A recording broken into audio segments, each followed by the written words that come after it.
Samuel L. Jackson sat alone in the library of his Los Angeles home, the late afternoon sun casting long shadows across the hardwood floor. A glass of bourbon rested untouched beside him. In his hands was a screenplay, thick and worn at the corners, titled Dust and Firelight. He had read it twice already, but still, he turned the pages slowly, his brow furrowed in concentration. The story spoke to him. A war drama set in post-colonial West Africa, centered on reconciliation, forgiveness, and identity. It was raw, deeply human, and brimming with emotion. But more than that, it felt necessary. He could see the characters as vividly as if they had stepped out of his own memory. He knew this story had to be told, and it had to be told in the right place. No more synthetic backlots or repurposed towns in Morocco. No more desert landscapes pretending to be somewhere they were not. Samuel wanted reality. He wanted heat that pressed against the skin, dust that clung to the boots, and people whose faces carried stories of their own. He wanted to film in Burkina Faso. The idea had struck him days before, after reading a piece on West Africa's cultural resilience. The article had mentioned Burkina Faso's renowned film tradition, its Fespaco Festival, and its untamed natural beauty. Something about it stayed with him. When he looked into it further, he discovered a country weathering hardship but brimming with character. So he decided to write a letter. Not through an agent, not with legal counsel. Just him. He sat down with a fountain pen and a blank sheet of high-quality paper. He began. To Captain Ibrahim Traore, President of the Transition Ouagadougou, Burkina Faso. Subject: Request for filming permission in Burkina Faso. Dear President Traore, I hope this letter finds you well and resolute in your leadership during a time of great transformation in your nation. I write to you not just as an actor, but as a storyteller, a producer, and a man who deeply respects the power of narrative to shape the future. My name is Samuel L. Jackson. I am working on a new film titled Dust and Firelight, a fictional story set in the aftermath of colonialism in West Africa. The film follows a former soldier and a village teacher as they confront their past and rebuild their community through honesty, forgiveness, and unity. It is a story rooted in African dignity, struggle, and the quiet power of human connection.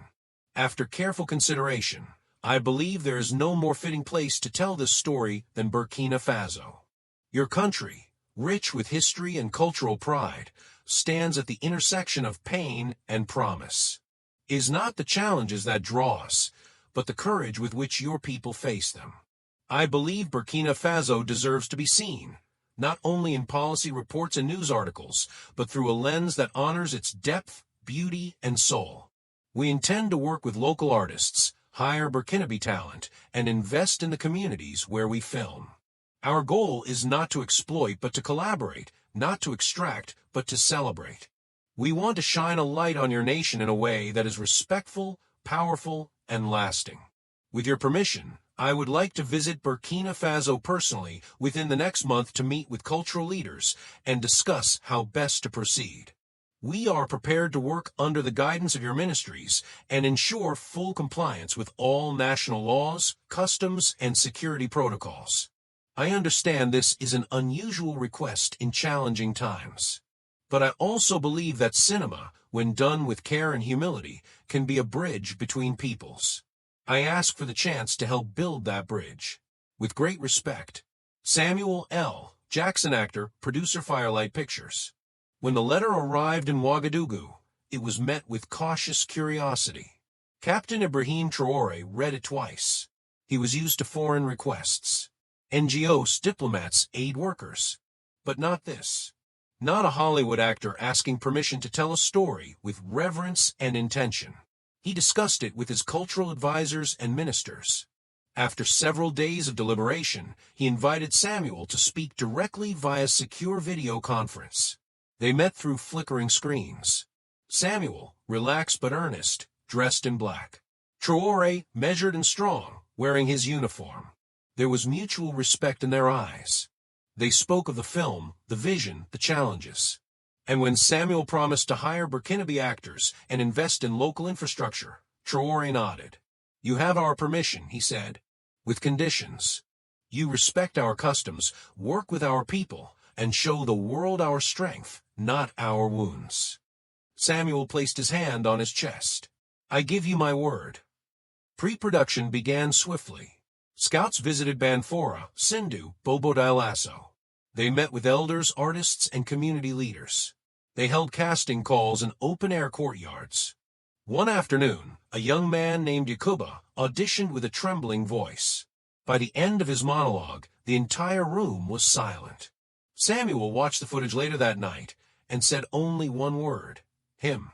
Filming began in the dry season. The heat was punishing, the air thick with dust and song. But the work moved forward.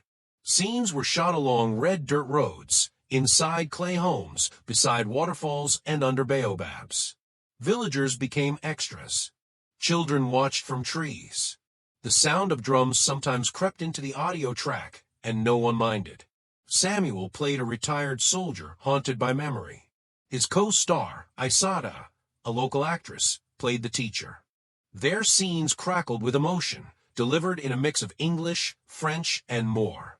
At night, the crew watched playback projected on a white sheet. Locals sat with them, laughing, clapping, sometimes crying. On the final day of filming, under a vast orange sky, Samuel gathered the cast and crew beneath a baobab. He stood on a crate, hands behind his back, and said, "This is not the end. This is the beginning." The film premiered months later at FESPACO. The streets of Ouagadougou buzzed with excitement. Cameras flashed. Samuel walked the red carpet hand in hand with Isada and Yakuba. The theater filled to the brim. When the film ended, there was silence. Then applause. Long, thunderous, rising like a storm. It carried into the night. A reporter asked Samuel what the film meant to him. He looked around, at the city bathed in light and pride. "It means the world finally saw what I saw." And somewhere in the crowd, Captain Traore watched with folded arms and a small smile. For once, the lens had turned, not to judge, but to honor. And Burkina Faso stood tall. Samuel L. Jackson was never one to tiptoe around ambition. For decades, he had brought fire to the screen, grit to the dialogue, and a rare authenticity to even the most fantastical roles. But in his heart, he longed for something deeper. Something that didn't just entertain, but endured. That longing had led him, improbably, to Burkina Faso. It began with a script. Dust and Firelight, a haunting, character-driven drama set in a fictional West African country scarred by colonialism and civil unrest. The story had been offered to him months earlier, and at first he passed. Too heavy, he thought. Too political. But it stayed with him. And eventually he read it again. And again. He saw himself in the lead role, a man grappling with memory, justice, and redemption. But more than that, he saw the land. The land itself was a character. Unforgiving, vast, and dignified. There was only one place where this film could live and breathe the way it needed to. Burkina Faso. Unlike the studios that preferred Morocco or South Africa for their ease and convenience, Samuel insisted on the real thing. He was drawn to the authenticity of Ouagadougou's streets, the storytelling legacy of FESPACO, and the quiet strength of a nation that had endured storms, yet stood unbowed. He wrote directly to President Ibrahim Traore. It was a carefully crafted letter, handwritten, expressing not just his admiration, but a heartfelt proposal. He requested filming permission and offered something more, a partnership. He outlined his vision for a cultural initiative. A filmmaking institute, workshops for young Burkinabe directors, and future collaborations between Hollywood and local storytellers. It wasn't charity. It was an investment in talent. A bridge between industries. Weeks passed. Then a reply came, an invitation to Ouagadougou for a private meeting. Samuel arrived with humility. No entourage. No press. Just him, his producer, and a translator. The meeting took place inside the modest presidential compound. The Burkinabe flag fluttered in the courtyard as they waited. Captain Ibrahim Traore entered with quiet authority. He was younger than Samuel expected, but carried the weight of a nation in his eyes. The men greeted each other with respect. No photo ops. No ceremonial flair. Just two men talking one-on-one. Samuel outlined his proposal again, this time in person. He spoke not just as a filmmaker, but as someone who had seen what cinema could do. How it could restore dignity, expose injustice, shape identity. Burkina Faso, he said, deserved more than cameos in someone else's story. It deserved its own spotlight. Traore listened closely. He asked thoughtful questions. He took notes. For an hour, there was mutual excitement in the room. But when the moment came for response, the president's tone shifted. Still respectful but firm. "Mr. Jackson," he began, "you honor us by choosing to bring your film here. And we welcome you as a guest with sincerity. But understand this, Burkina Faso is in a moment of defining itself. Not just politically or economically, but culturally. We are rediscovering our voice. And that voice must come from within." Samuel remained silent, absorbing each word. "We have brilliant storytellers," Traore continued, "young men and women who carry our dreams and scars. Your presence will be an inspiration, yes, but collaboration at this stage, from the outside, risks overshadowing our own growth. You may complete your film here, and we will support you in doing so. But once it is done, I ask you respectfully to return with your story. Let us then continue writing ours." There was no hostility in his words. No bitterness. Just pride, quiet, rooted, and unshakable. Samuel nodded, slowly. He understood. More than understood, he respected it. The filming began weeks later. The cast and crew set up in the villages of Banfora and Gawa, capturing the textures of daily life with reverence. They hired local artisans to build sets, wove in traditional songs, and worked with cultural advisors to ensure every detail reflected truth. Samuel, despite his disappointment, gave the performance of his career. His co-star, a Burkinabe actress named Aissata, lit up the screen with quiet intensity. Together, they carried the weight of the film on their shoulders. And through it all, the crew never forgot the president's words. "You are our guest." They ate what the villagers ate. They walked barefoot where others did. They learned greetings in Dioula, and more. Children followed them from a distance, giggling. Elders nodded from doorways, not smiling, but not frowning either. On the final day of filming, as they wrapped a pivotal scene beneath an ancient baobab, Samuel asked for silence. The crew gathered around him. In the fading gold of the Sahelian evening, he spoke. "This film began as mine," he said, "but it's not mine anymore. It belongs here." There were tears in the eyes of more than a few, including his own. Months later, the film premiered in New York and Paris, drawing standing ovations. Critics hailed it as raw, poetic, vital.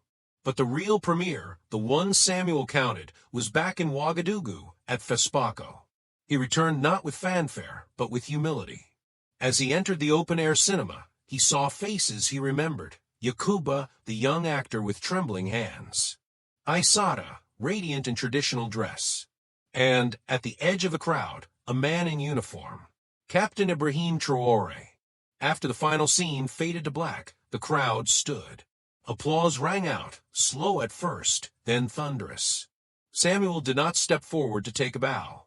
Instead, he turned toward the president and gave a simple nod. Traore nodded back. Later that night, a reporter asked Samuel if he regretted that the partnership had not come to pass. "Not at all," he said. "I came to tell a story. But Burkina Faso told me one, too."